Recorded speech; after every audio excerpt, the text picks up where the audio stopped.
नमस्कार दोस्तों, मैं नीरज सिंह राणा स्वागत करता हूं आपका शिखर क्लासेस उत्तरकाशी में। तो इससे पिछले वीडियो में हमने बात की थी चंद राजाओं के जो वंशावली थी, उनका कालक्रम था, किस प्रकार से उन्होंने अपना राजवंश चलाया और किस प्रकार से उन्होंने जो है राज्य में कोई विकास के कार्य किए। किसी ने राजभुंगा किला बनाया, किसी ने चौमहल बनवाया, किस प्रकार से इन्होंने कौन कौन से युद्ध लड़े और राज्य का अपना प्रशासन चलाया। अब हम राज्य में जो इनकी प्रशासनिक व्यवस्था थी, इनकी जो भूमि मापन की नीति थी, भू राजस्व नीति थी, दंड प्राविधान थे, क्या थे, आज उसके बारे में हम बात करेंगे। तो इन राजाओं का जो सर्वोच्च जो अधिकारी होता था राज्य का, वो तो राजा होता था और राजा को इस वंश में न्यायाधीश के रूप में भी कहा जाता था कि ये जो है राज्य का सर्वोच्च न्यायाधीश भी राजा को कहा जाता था इस चंद राजवंश में।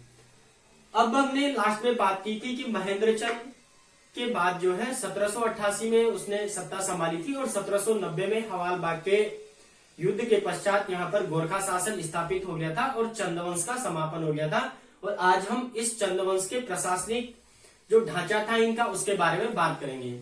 तो इनका जो सर्वोच्च होता था वो होता था राजा।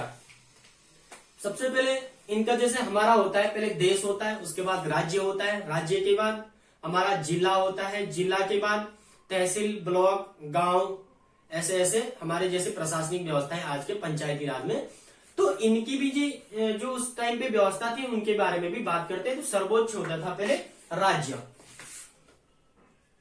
राज्य और जिसका प्रमुख कौन होता था, राजा। राज्य का प्रमुख कौन होता था, राजा, या इसे मुख्य न्यायाधीश भी कहा जाता था। इस राजा के दो सलाहकार होते थे, एक को दीवान और दूसरों को मंत्री कहा जाता था। जो इनके विशेष सलाहकार होते थे, एक तो दीवान, और दीवान के पद पे जो इन्होंने नियुक्त किया था वो किसे किया था, जोशी, शिवदत्त जोशी। और हमने बात की थी जैसे शिवदत्त जोशी, कुमाऊं का शिवाजी, जो जोशी जो परिवार था वो उनके दीवान होते थे। और जो मेहरा और फड़त्याल थे ये इनके मंत्री थे। तो इनके जो राजा के मुख्य सलाहकार होते थे दीवान और मंत्री। दीवान में कौन होते थे, जोशी, जोशी, और ये मंत्री कौन होते थे, मेहरा और फड़त्याल, फड़त्याल। इस जाति के लोग जो है मेहरा और फड़त्याल जाति के लोग इनके मंत्री के पद पर नियुक्त होते थे। और जो दीवान का पद होता था उस पे कौन नियुक्त होते थे, तो जोशी। सर्वप्रथम राज्य था। राज्य के बाद इनकी जो प्रशासनिक इकाई थी वो क्या थी, मंडल थी। क्या थी, मंडल। अब ये मंडल भी दो भागों में बटा हुआ था। एक तो होता था सामंतों के अधीन, एक था सामंतों के अधीन, और दूसरा होता था राजा के अधीन। जो मंडल होते थे कुछ तो होते थे सामंतों के अधीन, जैसे आज के टाइम पे देखा जाए तो जैसे राज्य है, प्रधानमंत्री ने वहां पे मुख्यमंत्री नियुक्त कर रखे हैं और वहां पे मुख्यमंत्री अपना शासन प्रशासन चलाते हैं और उसकी रिपोर्टिंग जो है मुख्यमंत्री प्रधानमंत्री तक पहुंचाते हैं। लेकिन ये जो राजा के अधीन होते थे मंडल, वो आज के टाइम पे जैसे केंद्र शासित प्रदेश समझ सकते हैं आप, जहां पर डायरेक्ट केंद्र की सत्ता का जो है आधिपत्य रहता है।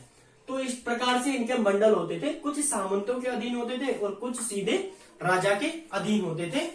और मंडल के बाद जो आता था इनका, वो था इनका देश। मंडल के बाद आता था इनका देश।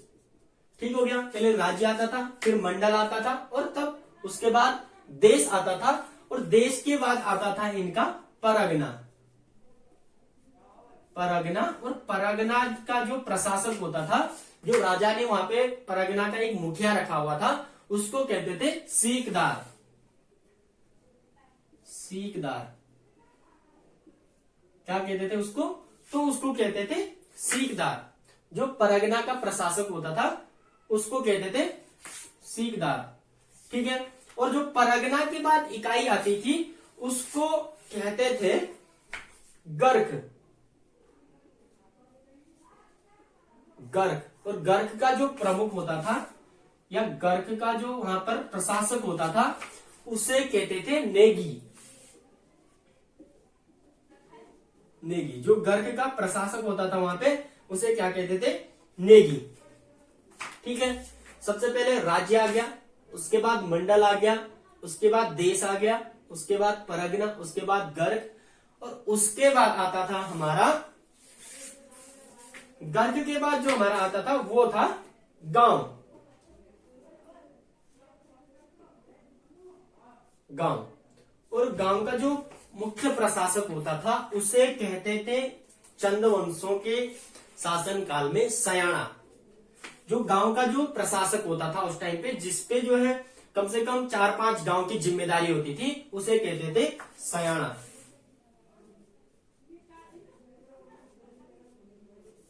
ये जो सयाना होता था ये होता था 4-5 गांव का। अब इस सयाना के अंदर में आते थे प्रधान। क्या आते थे? प्रधान। और इस प्रधान के अंदर भी दो लोग आते थे, एक तो आते थे कोटाल और दूसरे आते थे प्रहरी।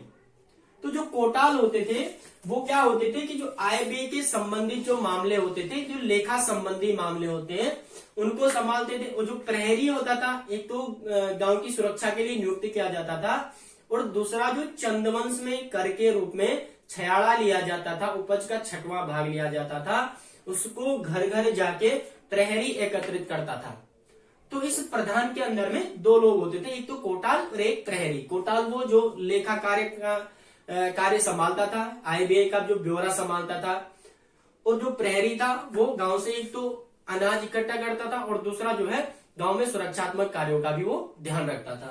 तो ये सबसे पहले आ गया राज्य। इनकी जो प्रशासनिक जो व्यवस्था है वो है वो। बाकी हम आगे जो बात करेंगे भू राजस्व नीति, अलग अलग जैसे दंड प्राविधान, न्यायालय जो इनकी होती थी, किस प्रकार के होते थे न्यायालय, तो ये हम प्रशासनिक इकाई की बात कर रहे हैं। तो सर्वप्रथम आता था राज्य, उस राज्य के अंदर आता था मंडल, और मंडल भी दो भागों में बटा हुआ था। एक तो सामंतों के अधीन, कुछ तो सामंतों के अधीन था और कुछ डायरेक्ट राजा के अधीन था। मतलब आज के टाइम पे जिस हिसाब से केंद्र शासित प्रदेश है, तो कुछ केंद्र शासित प्रदेश थे और कुछ आज के टाइम के राज्य की तरह थे जो सामंतों के अधीन थे। और ये जो सामंत होते थे ये इस राजा को यहाँ से टैक्स देते थे, ये इसके अधीन कार्य करते थे। ये एक स्वतंत्र शासक तो नहीं थे लेकिन इसके अधीन थे, इसको ये टैक्स देते थे या इसके प्रशासन के हिसाब से ही अपना प्रशासन निरंतर चलाते रहते थे। और राज्य का जो प्रमुख होता था राजा था। राजा के दो सलाहकार होते थे, मुख्य सलाहकार, एक तो दीवान और मंत्री। दीवान के पद पर जिनको रखा हुआ था वो थे जोशी, और जिनको मंत्री के पद पर रखा हुआ था वो थे मेहरा और फड़त्याल, जिनकी हमने पहले भी बात की थी चंद राजवंश के शुरुआत में ही। उसके बाद राज्य के बाद मंडल, मंडल के बाद देश, और देश के बाद परगना। और इस परगना का जो प्रमुख यहाँ का जो प्रशासक होता था उसे सीकदार कहा जाता था। उसके बाद परगने के बाद आता था गर्क, और गर्क का जो प्रशासक होता था, मुख्य वहां का जो प्रशासक था उसे कहते थे नेगी। और इस गर्क के बाद आता था गांव, और गांव का जो प्रशासक होता था वो सयाना। सयाना लेकिन एक गांव का नहीं था, इस सयाना के अंदर कम से कम 4-5 गांव आते थे। और गांव का जो जब इस सयाना के बाद भी दो पद आते थे, एक तो प्रधान था जो मुख्यतः एक गांव का होता था, लगभग कहीं पे 2 गांव का भी, लेकिन वैसे ये प्रत्येक एक गांव का एक प्रधान। और इस प्रधान के अंतर्गत भी 2 पद आते थे, एक तो कोटाल का और एक प्रहरी का। और यह कहा जाता है कि ये जो प्रधान का जो पद है ये चंद राजवंश के शासन काल से ही प्रचलन में आया, और जो कि आज भी इस पंचायती राज व्यवस्था में, हमारा जो पंचायती राज व्यवस्था है उसमें अभी भी प्रचलन में है। तो ये थी इनकी प्रशासनिक व्यवस्था। अब हम बात करेंगे, ये तो हो गया इतना प्रशासनिक व्यवस्था, और अब हम बात करेंगे इनकी दंड प्राविधान की, कि इनकी जो सुरक्षात्मक दृष्टि से जो दंड का जो इनका प्राविधान था वो किस प्रकार का था,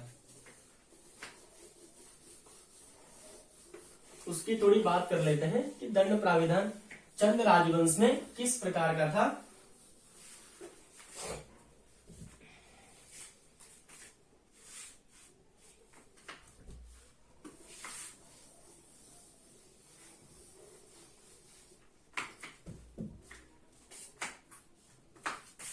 इनकी जो न्याय प्रणाली थी, न्याय प्रणाली, और दो न्याय प्रणाली के बारे में हमने पहले भी बात की थी, जिसको कि लक्ष्मीचंद ने शुरुआत में अस्तित्व में लाया था। दो न्यायालयों की या दो कचहरी की लक्ष्मीचंद के द्वारा स्थापना की गई थी, एक तो न्योयाली और दूसरी बिष्टाली।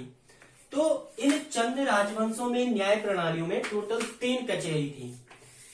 एक तो थी न्योयाली,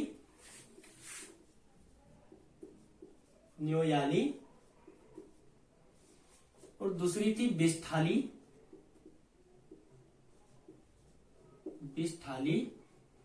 और तीसरी थी पंचनवीसी।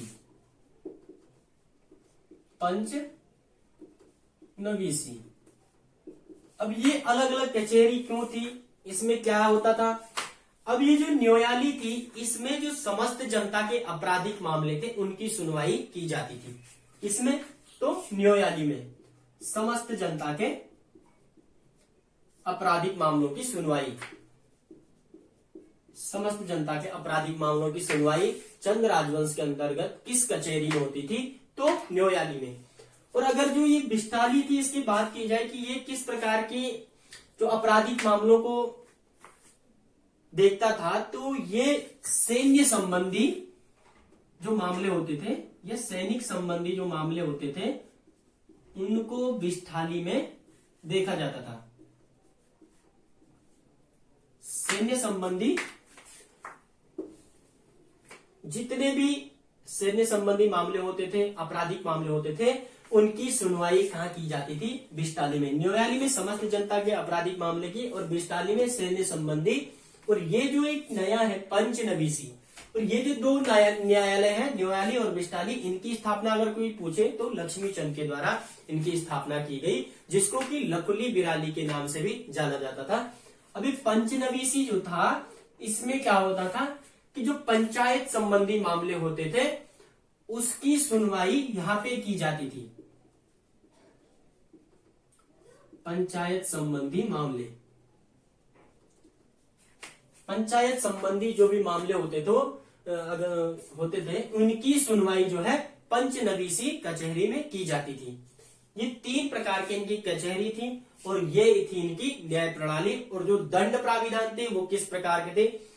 एक आपने सुना होगा, चंद्रवंश में एक प्रमुख शब्द आता है सूली का डांडा। अब ये क्या होता था सूली का डांडा? इस चंद राजवंश के अंदर अगर कोई अपराध पाया जाता है, कोई अपराधी है, उसने कोई अपराध किया है और उसको फांसी की सजा देनी है, तो उस टाइम पे दूर एक पहाड़ पे, पर्वत पे, किसी पेड़ पे फांसी पे लटकाया जाता था। तो वो पहाड़ जहां पर अपराधियों को किसी पेड़ पे फांसी पे लटकाया जाता था, तो उस पर्वत को या उस पहाड़ को कहते थे सूली का डांडा। ये चंद्रवंश में एक प्रचलन में शब्द था सूली का डांडा। तो वही होता था वो सूली का डांडा, जहां पर अपराधियों को जो है सूली पर चढ़ाया जाता था किसी पेड़ पर। तो जिस पर्वत पे चढ़ाया जाता था उसी को कहते थे सूली का डांडा। अब जो इनकी जो दंड प्राविधान थे वो क्या क्या थे, उसको थोड़ी देख लेते हैं। एक तो था इनका गोलादीप, अलग से लिख लेते हैं इस पर, दंड प्राविधान। न्याय प्रणाली ये हो गया। अब देखते हैं दंड प्राविधान कैसे कैसे दंड थे। एक जैसे एक था गोलादीप। गोलादीप पे क्या होता था कि जैसे अपराधी है, किसी पे अपराध का वो लगाया गया है, किसने अपराध किया है, तो उस अपराधी के हाथ में एक लोहे की गरम रोड या गरम छड़ को हाथ में देते हैं। अगर उसका हाथ जल्दी जल जाए तो समझो कि ये अपराधी है। ऐसे ऐसे कुछ आपराधिक इनकी जो दंड प्राविधान थे वो किस प्रकार से थे, उनकी थोड़ी सी बात कर लेते हैं। तो ये हो गया न्याय प्रणाली। अब देखते हैं दंड प्राविधान।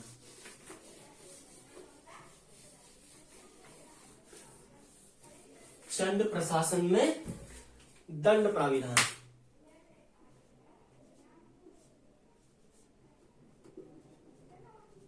दंड प्राविधान एक तो होता था गोलादीप। अब गोलादीप वही जिसमें हमने बात की कि अपराधी के मामले में एक गर्म लोहे की छड़ को दी जाती थी, और अगर उसका हाथ जल जाए तो इसका मतलब वो अपराधी है और उसको सजा मिलती थी। दूसरा जो आता था वो था तराजू द्वीप। तराजू द्वीप। अब ये क्या होता था, इसमें क्या होता है कि अपराधी का आज वजन किया जाएगा। माना कि आज अपराधी 50 किलो का है, उसका वजन कर लिया।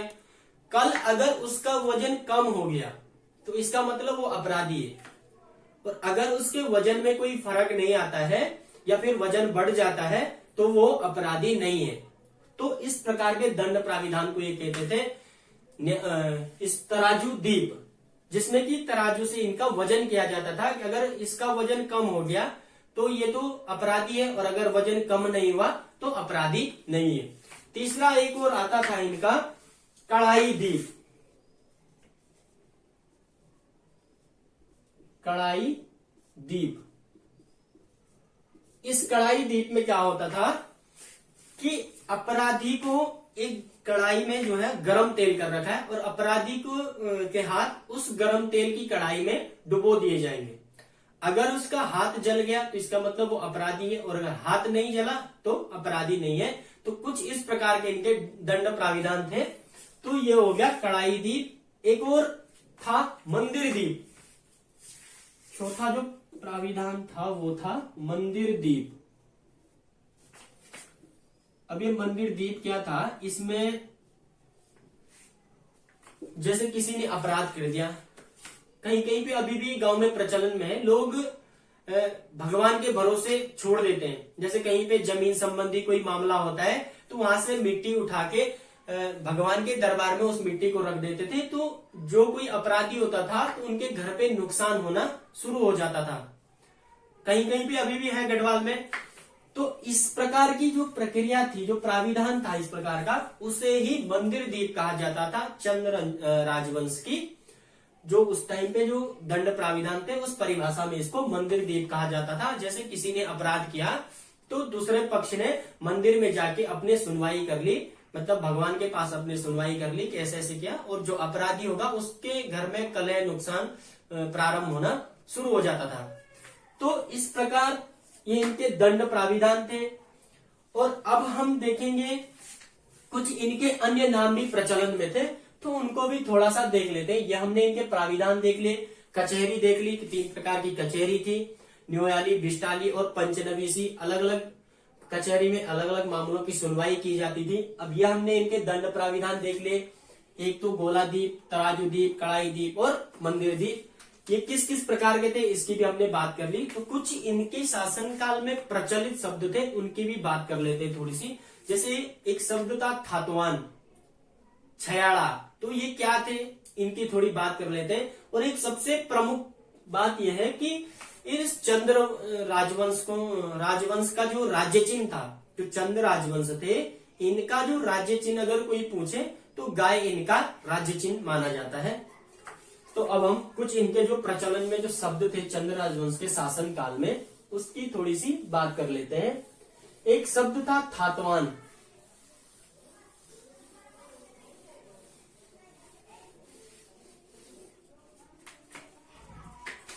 थातवान। अब ये थातवान शब्द क्या था या किसे कहते थे थातवान? इनकी जो भूमि थी, अगर राजा इस भूमि को दान में दे दे तो उस पे कर नहीं लिया जाता था, टैक्स नहीं लिया जाता था। और इस भूमि को रोत भूमि या गुंठ भूमि के नाम से जाना जाता था। कहीं कहीं पे विष्णु प्रीति भूमि ऐसे नाम से भी कहा गया है। लेकिन मुख्यतः ये जो राजा अगर किसी मंदिर के लिए, मुख्यतः ये मंदिर के लिए ही दान में भूमि को देते थे, या फिर कहीं सार्वजनिक कोई स्थल का निर्माण होना है उसके लिए राजा दान में जमीन देता था। तो इस दान दी हुई जमीन को रोत या गुंठ कहा जाता था। लेकिन कभी कभी अगर राजा किसी ब्राह्मण को या किसी वेद को या किसी अन्य को अपनी इच्छा से जमीन दान में दे दे, जिसपे की, और कौन सी जमीन, गुंठ या रोत भूमि, जिसपे की टैक्स नहीं लगेगा, तो उस आदमी को क्या कहा जाता था? थातवान। जिसको राजा क्या देता था? गुंठ भूमि, गुंठ भूमि या रोत भूमि। अब गुंठ भूमि या रोत भूमि क्या थी? गुंठ भूमि या रोत भूमि ऐसी भूमि थी जिसपे जो उपज का छठा भाग कर के रूप में लिया जाता था, तो गुंट भूमि और रोत भूमि से ये जो छयाड़ा जो टैक्स था ये नहीं लिया जाता था। ठीक हो गया थातवान। दूसरा एक शब्द प्रचलन में था सेज्याली। सेज्याली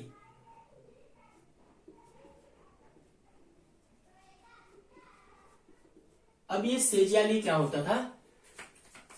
वह व्यक्ति जो राजा के पर्सनल जो कार्य होते थे, व्यक्तिगत जो कार्य होते थे, उसके अस्त्र शस्त्र की देखरेख करना या उसके अन्य जो भी व्यक्तिगत कार्य होते थे, तो जो व्यक्ति राजा के अस्त्र शस्त्रों का रखरखाव या उसके व्यक्तिगत कार्यों का निर्वहन करता था, उसे कहते थे सेज्याली। व्यक्तिगत कार्यों का निर्वहन। और किसके कार्यों का? राजा के, ऐसे नहीं किसी के भी, राजा के व्यक्तिगत कार्यों का निर्वहन उस व्यक्ति को कहते थे या उसे सेज्याली के नाम से जाना जाता था। और तीसरा एक आता था कैनी। कैनी, ये कैनी जो होता था, ये क्या होते थे कि जो राजा की जो जमीन थी, उस जमीन पर, या इसको भूदास भी कहते थे कैनी को, इस जमीन पर जो कार्य करते थे उनको कैनी कहते थे। तो ये इनको भूदास भी कहा जाता है। भूदास, जो खेतों में काम करने वाला, सीधी सीधी बात है, जो खेतों में इनके कार्य करते थे उनको कहते थे कैनी। और चौथा एक आता था छयोड़ी। छयोड़ी आता था।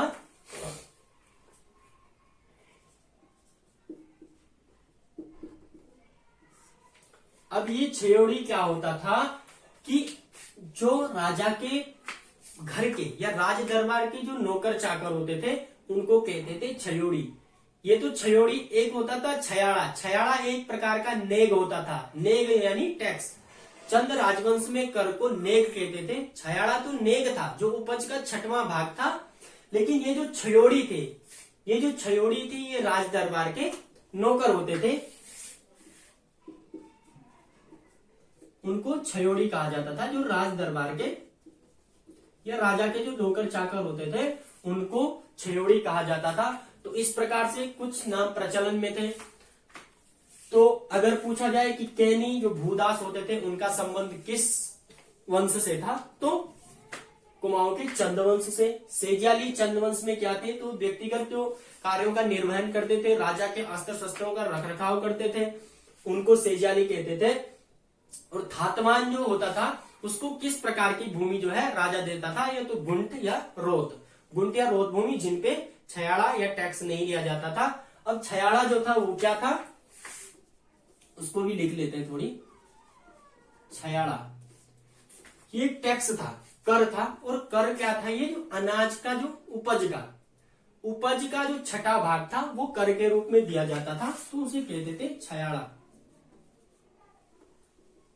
उपज का 1/6। ठीक हो गया। जो छठवां हिस्सा होता था वो नेग के रूप में दिया जाता था, जिसको कि टैक्स कहते हैं। नेग उस टाइम पे नेग टैक्स को कहते थे। तो नेग के रूप में छयाड़ा दिया जाता था, जो कि उपज का छठवां भाग होता था। ठीक है, इतना तो हो गया हमारा। अब थोड़ी सी और देख लेते हैं कि इनकी जो भू राजस्व नीति थी वो क्या थी। भू राजस्व नीति के बारे में थोड़ी सी बात करते हैं। और इसी क्रम में हमारा ये चंद राजवंश आज के इस टॉपिक में समाप्त हो जाएगा। और अगले टॉपिक में हम बात करेंगे गढ़वाल के पंवार राजवंश की। और फिर 1815 तक हम पंवार राजवंश की बात करेंगे। और उसके बाद हमारा शुरू हो जाएगा आयोग का फेवरेट टॉपिक गोरखा शासनकाल। तो अभी हम देखते हैं भू राजस्व नीति।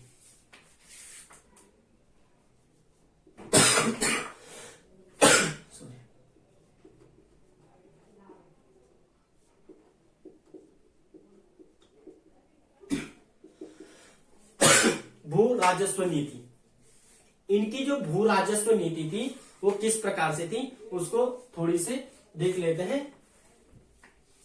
एक तो वही हो गया थातवान भूमि जिसकी हमने बात की। एक होता था खाई भूमि। खाई भूमि, अब ये खाई भूमि क्या होता था कि जैसे राजा ने अपनी कुछ जमीन किसी और को दे दी और उसका बोल दिया कि उपज जितनी भी होगी उसका आधा हिस्सा राजा को देना होता था और आधा हिस्सा उनके लिए होता था। जैसे कहीं कहीं गांव में होता है कि जैसे कोई लोग शहर में रहते हैं, खूब अच्छे परिवार से है, तो वो किसी गांव में किसी गरीब आदमी को अपनी जमीन दे देते हैं और आधा हिस्सा अपने आप ले लेते हैं उपज का और आधा हिस्सा उनके लिए हो जाता है। तो ऐसी भूमि को खाई भूमि के नाम से जाना जाता था। इस चंद्रवंश में एक तो थातवान हो गया और दूसरी हमारी खाई भूमि हो गई और तीसरी हमारी जो होती थी वो होती थी छयाड़ा भूमि, जिसपे जो है उपज का छठा भाग राजा को टैक्स के रूप में देना होता था। तो ये इनकी भू राजस्व नीति थी। इसमें जो है थातवान भूमि भी प्रमुख है और खाई भूमि भी प्रमुख है। और खाई भूमि उसको कहते थे जिसको जो है आधा हिस्सा में दिया जाता था कि आधा राजा के लिए और आधा जो उस भूमि को या उस भूमि में उपज का जो वो करेगा, उपज की जो पैदावार जो करेगा उस भूमि में, उसका आधा हिस्सा और आधा हिस्सा राजा का, उस भूमि को कहते थे खाई भूमि। और एक होती थी कैनी भूमि जिसमें भूदास कार्य करते थे। कैनी भूमि जिसमें भूदास कार्य करते थे।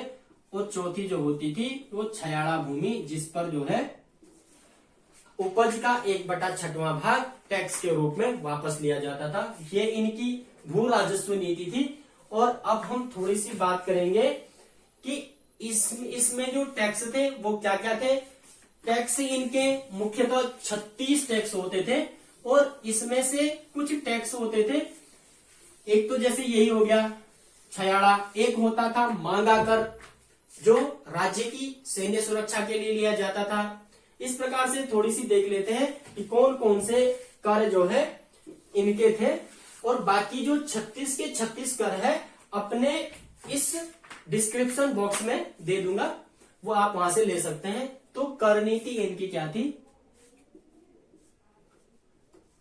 कर नीति एक तो होता था, इसको हम शॉर्ट में देखते हैं थोड़ी, क्योंकि इसको बाकी 36 का अध्ययन तो नहीं कर पाएंगे। वो सिर्फ देखना है कि ये जो मांगा कर था, एक झूलिया कर होता था, वो पुल पे लिया जाता था। जैसे पुल पे कोई आता जाता था।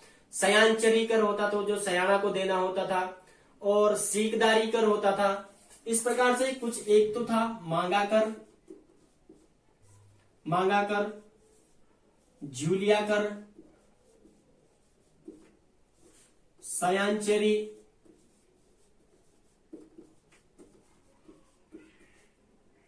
सीकदारी, इस प्रकार से अनेक इनकी कर होते थे। और यहां बताया गया है कि इनके जो टोटल जो कर होते थे वो कितने प्रकार के होते थे। 36 प्रकार के इनके टोटल कर होते थे, जिसको हम अपनी डिस्क्रिप्शन बॉक्स में आपको दे देंगे। आप वहां से उनको देख सकते हैं और लिख सकते हैं। तो इस प्रकार से आज हमारा ये चंद्रवंश का टॉपिक समाप्त होता है। और अगले टॉपिक में हम सीधे बात करेंगे गढ़वाल के पंवार राजवंश की, और किस प्रकार जो है पंवार राजवंश की स्थापना हुई और किस प्रकार पंवार राजवंश का अंत हुआ। उसकी भी इसी प्रकार से जैसे हमने चंद्र राजवंश का अध्ययन किया, उसी प्रकार हम गढ़वाल के पंवार राजवंश का भी अध्ययन करेंगे। और उसके बाद हम 1815 के बाद जो है 1804 के बाद गढ़वाल में भी जब गोरखा शासन काल स्थापित हो जाएगा, तो फिर हम पिछले जो 1790 में कुमाऊं में भी गोरखा शासन काल स्थापित हुआ था वहीं से शुरू करेंगे और 1815 तक संगोली की संधि तक पूरा हम गोरखा शासन पढ़ेंगे। और उसके बाद हम जो है फिर से गढ़वाल का पंवार राजवंश पढ़ेंगे। तो आज के लिए इतना ही काफी, और इसी के साथ हमारा चंद्रवंश का टॉपिक पूरा समाप्त हुआ। धन्यवाद।